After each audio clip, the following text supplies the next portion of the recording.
Hello everybody, Cal Banyan's Hypnosis, etc.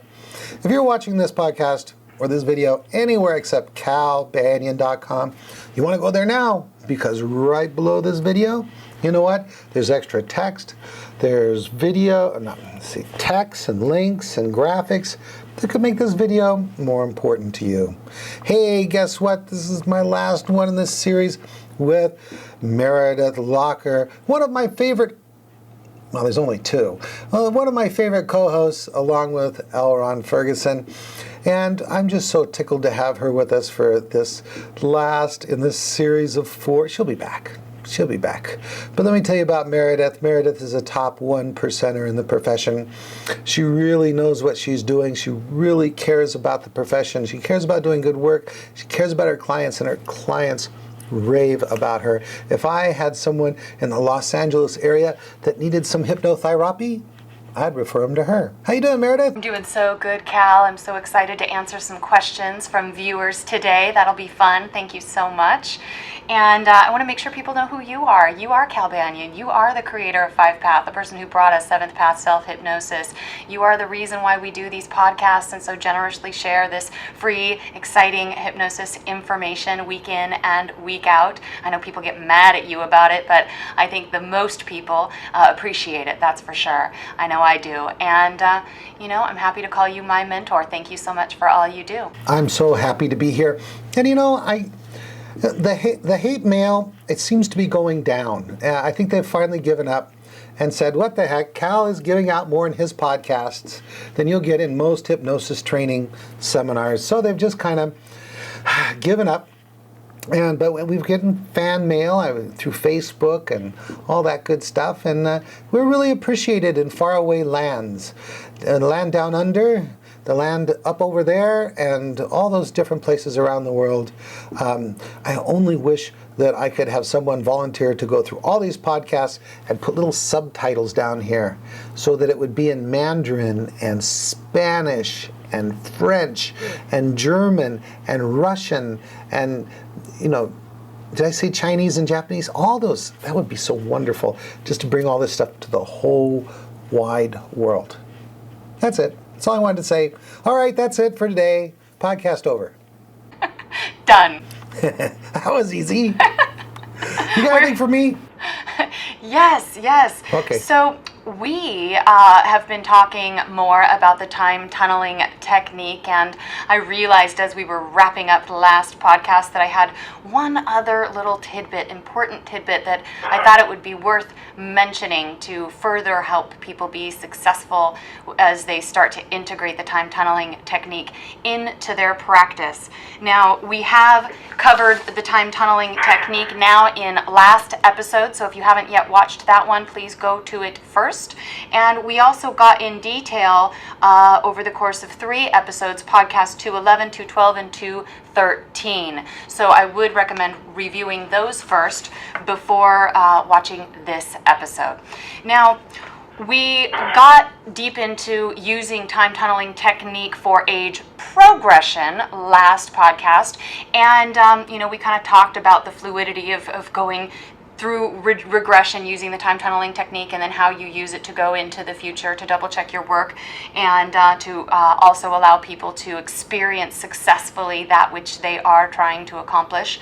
But it occurred to me we didn't mention the symptom producing event, the SPE, as being a course of this modality. And so I thought it would be worth you mentioning how you would integrate the symptom producing event using time tunneling technique when working with people like smokers or overeaters, or pretty much any behavioral issue where there was a time when the actual behavior started. So do you want to talk a little bit about that, Cal? Well, I'm really wondering if everybody out there knows what a symptom-producing event is. So I'm going to just kind of give a rundown on that. Now, sometimes the problem manifests with the ISE, the initial sensitizing event. For example, you go back at 3 years old, they get this idea that the world is unsafe. And so there's this fear inside of them, and they've come to you as an adult for this feeling of anxiety and fear. And gosh, it's been there all the time ever since the ISC. But sometimes the thing that they've come in to see you about manifests in the individual's life sometime after the cause of the problem. For example, let's say the individual is come for eating too much problem. They're eating too much, and it's become unhealthy and they're overweight.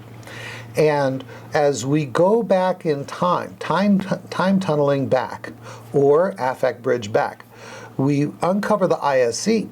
And the ISC was when they're 3 or 4 years old. But they don't really start overeating until they're 12 or 13 years old. So there's some event at that 12 or 13-year-old age where they learn to manage the anxiety that was created when they were 3 by eating. You hear us talk about feel bad, distract. So the feeling bad could have occurred when they were 3, but they really didn't find a way to manage it through distraction until later on in life. Maybe they have anxiety since 3, but they don't start smoking until they're 15 to handle the anxiety, or eating until they're 12 to handle the anxiety, or drinking too much alcohol to self-medicate the anxiety until they're 18, 19, 20 years old. So that event where they, be it the ISC or some subsequent sensitizing event, where they manifest the symptom or the behavior that they're coming in to see you about, that is the symptom producing event. Okay, so how do we handle that with the time tunneling technique?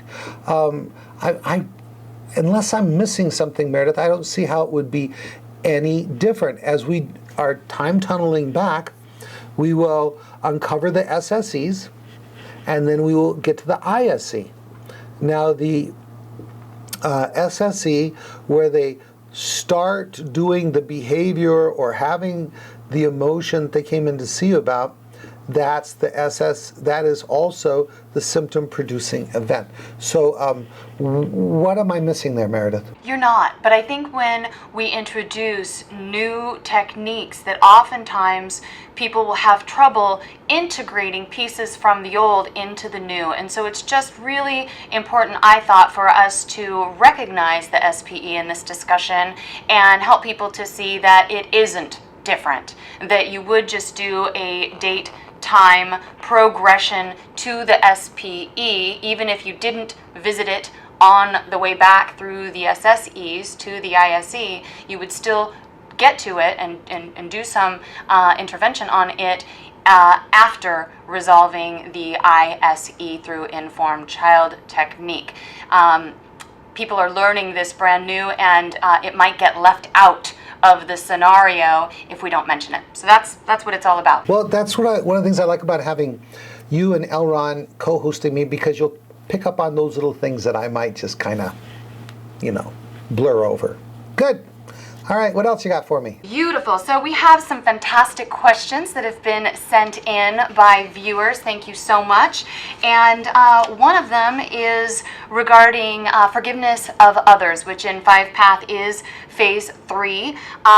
In case you haven't watched it yet, we do a 5-part podcast series on getting deep into forgiveness of others. They are podcasts 195 through 199. So if you aren't already really familiar with forgiveness of others, I would advocate that you watch those first before listening to this. Otherwise, you might get confused.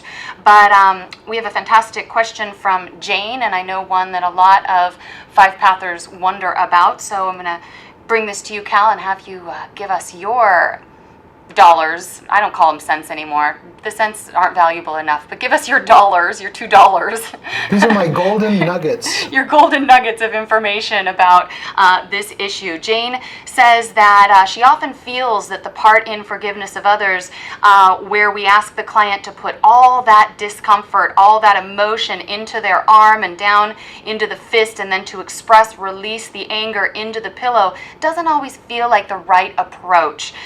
It can seem too dramatic with some clients and makes me feel a little foolish when that mode of expression just doesn't seem to fit. I'd love to know if this has come up for anyone else. I'm sure it comes up with for people, and probably in my earlier days I might have had the same kind of concern. But to me, this falls into the same problem of, judging our clients with regard to where, for example, the problem began before you do age regression. You think, oh, the client said it started when they're about 10 years old, so that's where I'm going to go. That is totally wrong. That is, taking the client at face value, and I wouldn't ever do that, because over and over and over again, it is shown that the ISC happens before when the client is aware of the problem beginning. So, by the way, we were just talking about symptom-producing events. What clients typically tell you where the problem began is not the ISC, but the symptom-producing event. Okay, now with forgiveness, if you say, oh, this person is just not going to be dramatic enough, or they're too frail, or they're too angelic, or I don't know, proper to beat on the pillow to put to neutralize some of this emotions inside. Now let me just, I think that you are making the same mistake that you make if you take the person's word at when the problem began. You're trying to judge a book by its cover. So I got a couple things I want to talk about all at once. One is when five pathers, when we do the Forgiveness of Others work, one of the things we're going to do is we'll have somebody express the emotion that's inside, and the emotion is anger at this other person who they believe has hurt them or was part of the cause of the problem, and have them beat some of that emotion, if not all of it they're carrying at the moment, out of themselves. Okay, one of the things that's really important is you understand that is not in and of itself going to cause any long-term change. We do not have them do that in order to accept the suggestions we're going to give them. We don't have them do that to expecting any kind of long-term change. It is something that five pathers do so that the resistance to having the next part of the forgiveness process occur is minimal. And that is having insight. You see, five path, because it's so powerful because it is an insight process. It's not just pure direct suggestion. Phase 1's preparation, testing, and convincing. Phase 2 is age regression, which is an insight process where they can apply new insights, the adult's insight, with the input of the hypnotherapist, to these firmly held beliefs that are held inside of them that came from the past. In forgiveness of self and forgiveness of others, I've said this many times in other podcasts, I say it in class, anger is a wall. And when you are angry with someone, you put up this wall and you don't care about their point of view. You don't care about what their motivation was. You are in this protective zone, you're angry at them, they've hurt you, and you're not going to be insightful. When we have people beat on the pillow and say, you hurt me, you made me feel, you hurt me when, because of you I never got to do this, or because of you I had to do this other thing that I didn't like, and we express that anger, what we're really doing is we're beating down the wall. We're expressing that emotion which causes resistance to insight. And I believe that you cannot judge by looking at someone as to whether or not they need to do that.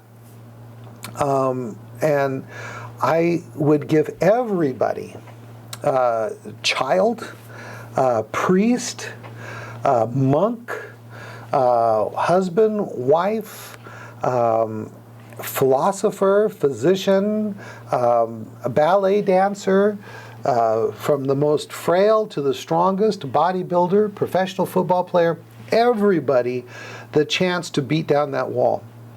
Because, and this is even more true when dealing with psychosomatic stuff that's held in the body, psychosomatic pain, or psychogenic illness.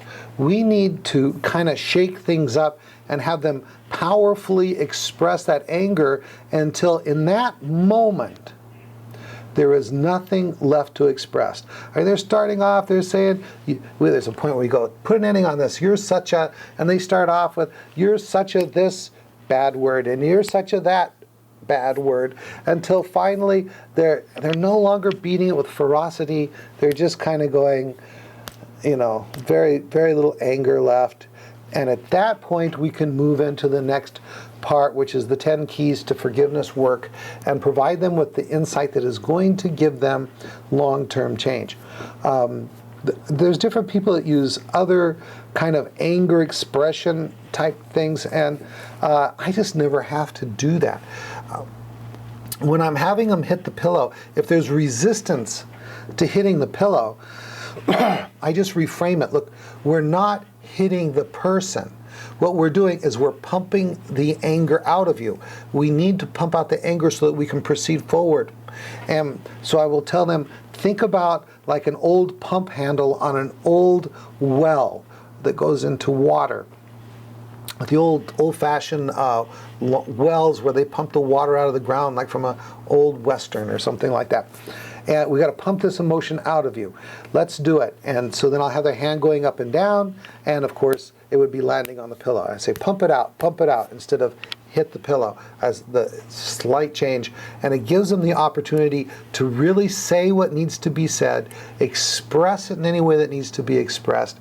And then when there's like nothing else that can be expressed in that moment, boom, then we go right into the 10 keys for forgiveness so that they can have the insights, and the insights then provide the long-lasting, permanent change, because they can't think about those people and those situations in the same way. And when you stop thinking about them in the old way, you stop feeling about them in the old way, and you stop behaving in the way that you've been behaving, which was a way of coping with the emotion inside you didn't like. So I always do it, everybody. But there's certainly other people that have other type of approaches. And if you do it, and you're having trouble getting the insight, then that says, man, maybe you got to go back to hitting the pillow. But if you are getting the insights, then what you're doing is adequate. No matter what it is. The proof is in the pudding, as they say. So you got to remember that the hitting the pillow is not therapy. It has no long-lasting results. It's just something we do to create an environment in the mind where we can now begin to give the person insight. So if you can do that by, rubbing their fingers together or something like that, if you can get rid of enough of that emotion so that you can then move into the insight process, then I suppose that's good enough. I just don't do that. I'm sure you do have some softer approach you want to talk about. Yeah, I work with so many athletes, Cal, and oftentimes, because it's not great to do 5-path with an athlete when they're in the middle of their season, and unfortunately, I get to do the work with them sometimes because they're injured. And so whether it's because they have a leg injury and kind of pumping into the pillow makes them nervous, or they actually have an arm problem or a wrist problem or a shoulder problem or that kind of thing, I have had to get creative and come up with other ways to do it. Now, if normally I have them kind of start with their right arm and tell them you can use both arms if you like. If somebody's injured on their right, I might advocate for them to do it on their left. So that's always an option. But some people who are injured are just kind of extra nervous to shake things up, especially an athlete where their body and their healing is so important. So I have used a technique where I have them, visualize breathing it out and literally aggressively breathing and pulling the emotion into their throat and then seeing it being pushed out and transmuted in the atmosphere. So I have used that as an alternative with some clients. But yes, I mean, being able to pump for those clients who are anti-violence is key. It's key to understanding that you can have them pump it out. I mean, who can't do this? It's not that hard, and it won't go against someone's stance against violence. But when there are injuries, or if someone is just point blank refusing to pump into the pillow, then maybe a blowing out technique like I use, or some other technique that you can come up with, will help you. Okay, now I'm a little bit confused about something. Yeah. Okay, so you say, maybe it just all ran together in my mind. Now, typically we don't do 5-path with athletes that are competing, right? Yeah. Because it can kind of just scramble their eggs and have trouble concentrating for the period of time or for a few days while they're in the 5-path process. But so then we wouldn't be doing phase 3 and phase 4, and so that wouldn't be an issue, right? What I'm saying, Cal, is that often when I have the opportunity to do 5-path and do all of the phases with an athlete is when they're benched, so they're not competing. So that's why sometimes athletes take the opportunity to do this therapeutic work when they're injured. And I'm saying that because I have them injured, that it can be more problematic to do the pumping or the pounding of the pillow. So yes, you're right. They are not doing 5-path when competing, but when injured, they're not competing, and so that's when I often get a chance to do 5-path with my athletes. Okay, I gotcha. So what kind of injury? So we obviously have like shoulder injuries, arm injuries, back injuries, neck injuries, where it wouldn't be good to pound on the pillow, right? Yeah, and I've even had some because, the pillow is on their lap. And so if they have a knee injury or a hip injury or an upper thigh injury, they will sometimes, cringe at the idea of hitting something that's on their lap that's in the region of their other lower body injuries. Have them hit the arm of the chair. You have a big, wonderful recliner that's got thick arms, right? Yes. That's a possibility. Yeah, it is a possibility, and certainly making it very clear that they are pumping and not necessarily pounding unless they feel comfortable to do so. But a lot of times when someone's injured anywhere in their body, they're hesitant to move aggressively in any particular way, and so I try to work with that as best I can and help to keep them therapeutically viable but also safe. Ooh, I like that, therapeutically viable. That's really good. Yes, good. I'm going to write that down. Therapeutically viable. Okay. And it would probably also be therapeutically valuable too. Indeed. That's cool. All right. How are we doing on time? Okay. We're just about time to wrap it up, but I think we're going to get to one more question before we do. Squeeze it in. I appreciate this question. So thank you, Jane, for that question. Hope that answered it adequately. And so we have another question from somebody named Carl, who wants to know, he says that he's read about hypnosis being contraindicated for heart disease. He's read that it's not a good idea to do hypnosis with somebody that has heart disease, but he has had a hard time finding more information about that and wanted our opinion about it. Okay, so he's not saying it's contraindicated to do hypnosis for helping someone with heart disease. He's saying you shouldn't do hypnosis of any kind with someone who has heart disease, right? It's unclear exactly his specifics of it. He just says, I have read that heart diseases would make hypnosis contraindicated. Okay. Here's the deal. If you know that this person is hanging on by a thread, and he could go any moment, or she, they got that nitroglycerin tablet, ready to go, you probably don't want to work with them because the last thing you want to do is have at the 10 o'clock news, hypnotist kills client.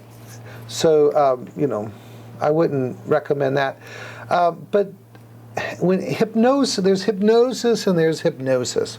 I mean, there's lots and lots of people going around with heart disease and hypertension and stuff like that.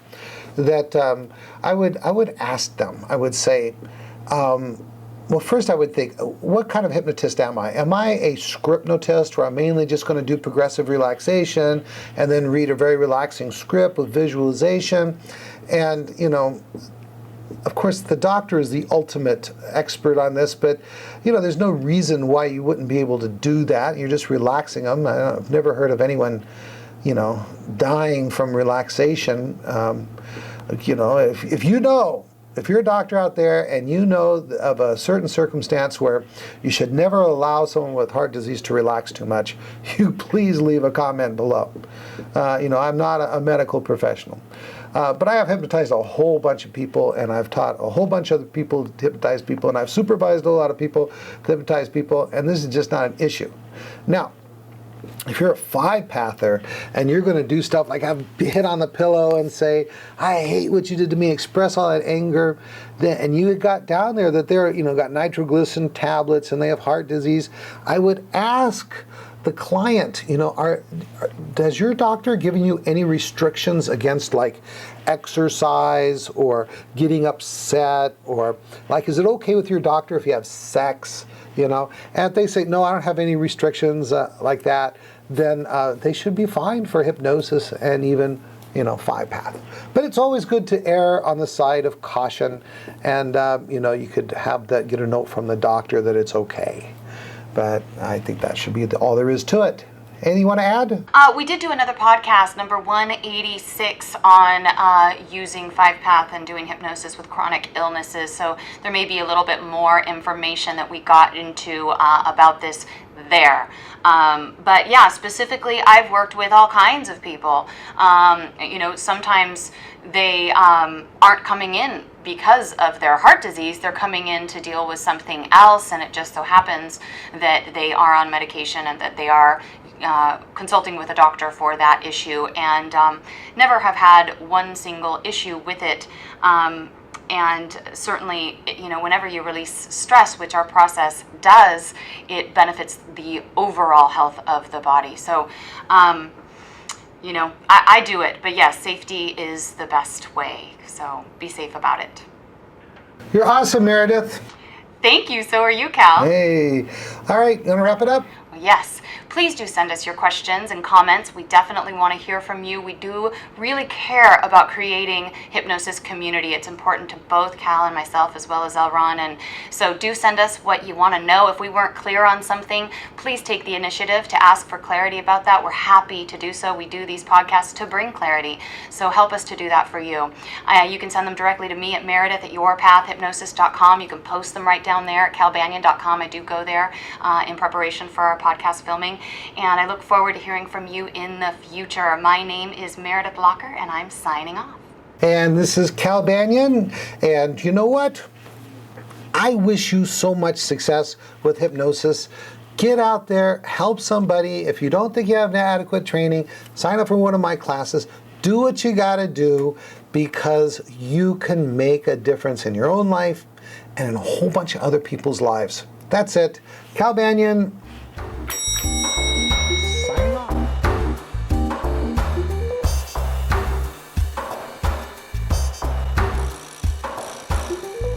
This recording is the property of Cal Banyan and Cal Banyan's Banyan Publishing Incorporated. All rights reserved for private use only. May not be duplicated without written permission.